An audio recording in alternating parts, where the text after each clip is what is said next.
We act as though our rest is something that we do when life slows down instead of intentionally slowing down in order to enable rest. But that stops now. And here is how we are going to do it. Number one, we are no longer operating based on obligations, but instead doing things that we are truly committed to.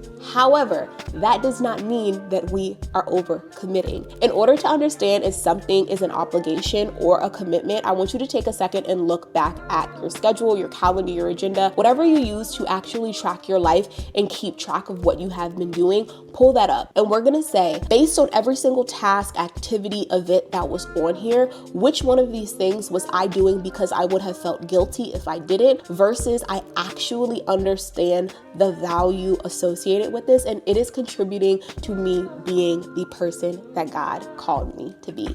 The next thing that we're doing is honoring the work-rest rhythm, which means this is the way that we were created, okay? God didn't just rest on the seventh day because he needed a break. He did it as an example to show us what it means to live this life and how we are called to live it. And lastly, we are designing and defending our calendars in order to honor our rest. That means that our rest is one of the first things that goes on that calendar. Those around us have to be aware of that rest, and they need to be trained and invited to respect it, because our ability to thrive, our ability to experience our destiny, our ability to become the people that God created us to be is directly tied to our ability to rest. It is when we rest that we are restored. It is when we rest that God is truly honored and we get to sit and thank him for his goodness. We have to slow down so that we can speed up. Because like always, we're taking one step at a time to design a life